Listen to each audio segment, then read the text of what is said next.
2 तारीख है 2 अगस्त 2024 और आज मैंने ये डिसाइड करा कि आप लोगों को थोड़ा सा ना मैं बैक स्टोरी बताऊं, यानी कि थोड़ा सा स्टार्ट तो कर दिया मैंने सीरीज़ को कि how I became an artist, but अब मैं सोच रहा हूँ कि आप लोग को ये बताऊं कि इसको स्टार्ट करने से पहले मैंने पहले क्या क्या चीज़ें करी, कैसे मेरा इंटरेस्ट आया। हालांकि फर्स्ट और सेकेंड एपिसोड में मैंने कुछ चीज़ें बताई हैं आप लोगों को, और थोड़ा सा और उसको इलेबोरेट करते हैं और इस एपिसोड में हम समझेंगे कि मैंने पीछे कैसे स्टार्ट किया। सो बेसिकली जैसे मैंने बताया था कि मैंने लिखना, हालांकि मैं जैसे पहले क्रिएटिविटी में काफ़ी इंटेलिजेंस था मेरा पहले से, जैसे डांस में, म्यूज़िक में, तबला प्ले करता था मैं, ड्राइंग्स बनाता था, पेंटिंग, ये सारी चीज़ें।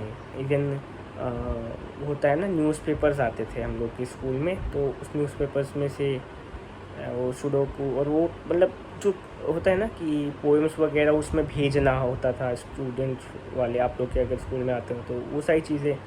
तो मेरा जो स्टार्टिंग हुआ वो उन सब चीज़ों को पढ़ करके इंटरेस्ट आया, और बाकी ये सब तो जो चीज़ें करता था एक क्रिएटिव कीड़ा तो था ही अंदर।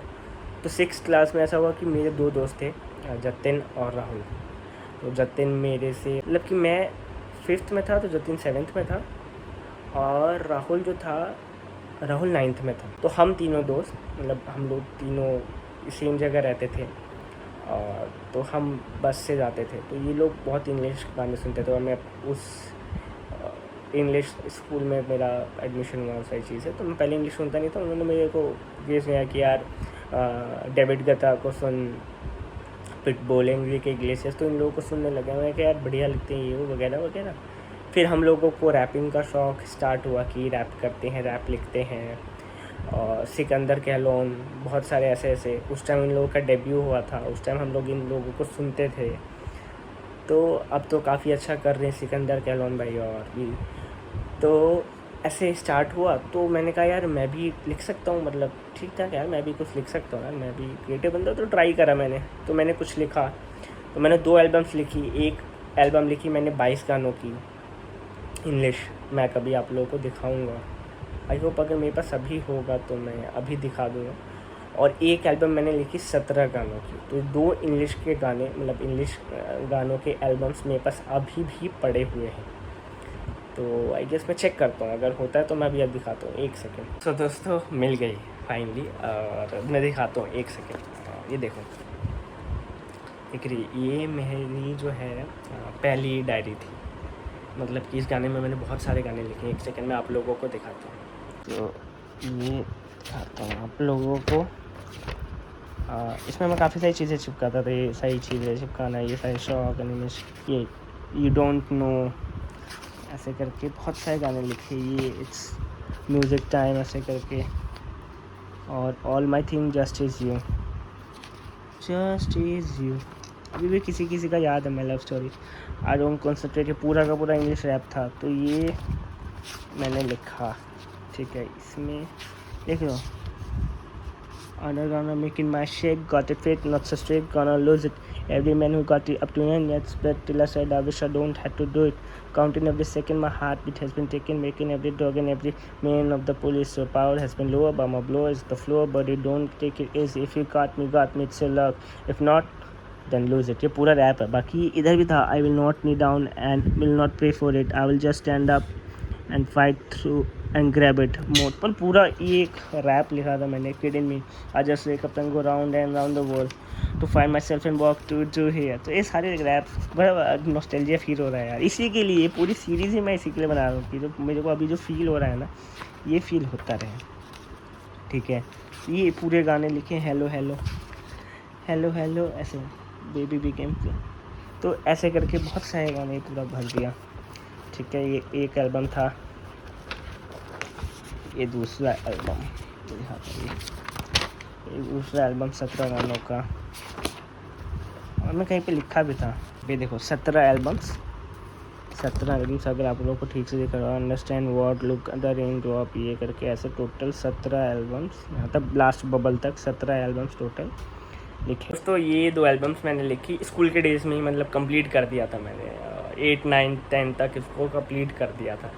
फिर इसके बाद 9th में एक वुमेंस डे का कंपटीशन हुआ, तो उसमें मैंने पार्टिसिपेट करा। बहुत सी अलग अलग चीज़ों में पार्टिसिपेट करता था मैं, मतलब कि अगर मैं आपको बताऊं तो को करिकुलर एक्टिविटीज़ में मैं 6 महीने को करिकुलर एक्टिविटीज़ को देता था और 6 महीने स्कूल में बाकायदा अपने क्लास में होता था। अगर हम टोटल डेज गिने तो साल के 365 डेज़, तो आप उसमें ये भी देख सकते हो कितनी सारी छुट्टियाँ होती थी।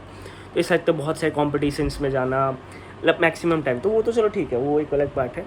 तो वो चीज़ों ने मतलब मेरे अंदर के क्रिएटिव जो कीड़ा है उसको काफ़ी एक्सप्लोर करने का मौका मिला। खैर, तो ये चीज़ें जब हुई तो वुमेंस डे का उसके बाद एक इंटर स्कूल कॉम्पिटिशन था, उसमें मैंने पार्टिसिपेट करा। तो वो चीज़ें वहाँ पे भी मैं जीत गया, ट्रॉफ़ी मिली, तो बड़ा बूस्ट मिला कि यार मैं तो बड़ा सही लिखता हूँ। तो फिर ऐसे ऐसे करके, और फिर इंग्लिश फेसबुक पे अपना पेज बनाया, पेज पे कोट्स डालने लगा, अलग अलग तरीके के रोमांटिक कोट्स डालने लगा। एक अरहान रज़ाक करके एक राइटर हैं हैदराबाद के, लिखते हैं वगैरह, उनको फॉलो किया, वो भी बहुत प्यारा लिखते हैं, उनको फॉलो किया, उनसे जाके मिला, उनको था मैं ये सही चीज़ें मिलता हूँ, स्टारबक्स में मीटिंग, बहुत सही चीज़ें। तो धीरे धीरे क्या हुआ ना, पुश मिलता गया। उसके बाद फिर 11th में 12th में मैं 12th में मैं गया, मैंने अपना फर्स्ट ओपन माइक करा May 23, 2018। हौस खास सोशल में एक ओपन माइक था, जैसे मैं बताया था, वहाँ पे काफ़ी अच्छे कॉमेडियंस पोइट्स थे, तो वहाँ पे मैं वहाँ गया। उसके बाद तो ओपन माइक्स चलते रहे बहुत सारे। उसके बाद धीरे धीरे काफ़ी सारे ओपन माइक्स करने लग गया, तो कॉलेजेस से लोग बुलाने लग गए, अलग अलग कॉलेजेस में परफॉर्म किया, जैसे गलगोटिया, दिल्ली यूनिवर्सिटी के कॉलेजेस में परफॉर्म किया, कहीं कहीं पे जो है कैफ़ेस वगैरह होते थे, कैफ़ेस में भी परफॉर्म करा मैंने, और काफ़ी अच्छी खासी मतलब काम करा मैंने। मेरे को इस दौरान मतलब उस टाइम तक मुझे राहत इंदौरी साहब के साथ भी PSIT कानपुर, वहाँ पे उनके साथ परफॉर्म करने का मौका मिला।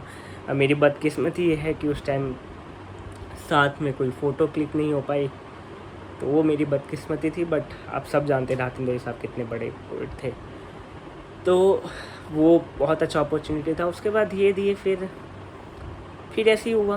फिर 2020 के बाद 2019 के स्टार्टिंग तक मैंने इवेंट्स करते रहा, माइक्स करते रहा, इधर उधर परफॉर्म करते रहा।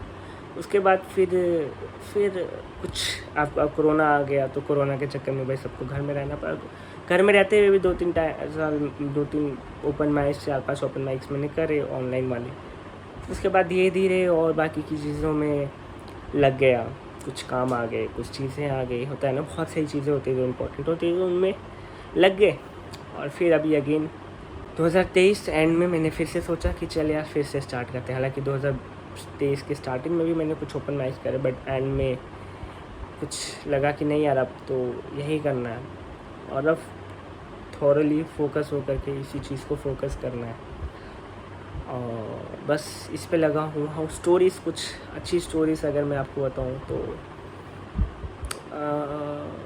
बहुत सारा प्यार मिला। मतलब मैं बेसिकली मैं आपको एक बड़ी स्टोरी बताता हूँ। तो जब मैं परफॉर्म कर रहा था तब आई वॉज 16 एंड तो तब मुझे ना लोग 16 साल का शायर बुला करके जो है कॉल करते थे, 16 साल का शायर। हालांकि मैं उससे प्रॉपर शायरी नहीं लिखता था, मतलब यूँ तुकबंदी करता था, बट लोग ऐसे ही बोलते थे 16 साल का शायर ऐसे करके, तो बड़ा प्यारा फील होता था, है ना।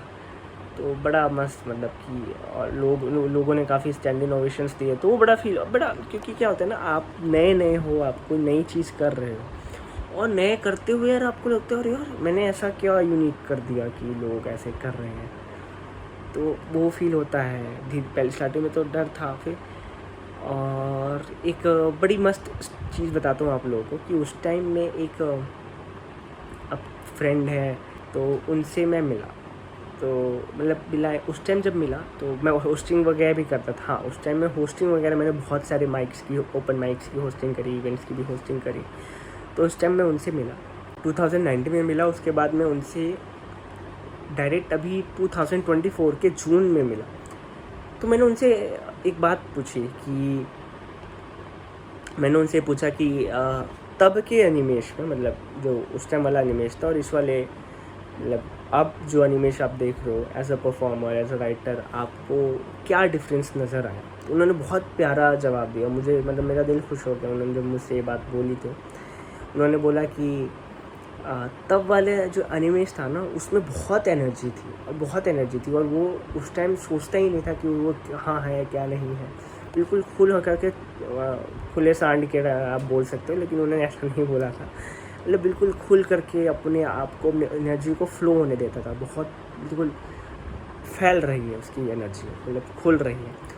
और अब का जो एनिमेश है उसने ये सीख लिया कि उसको अपनी एनर्जी को कैसे चैनलाइज करना है सही तरीके से।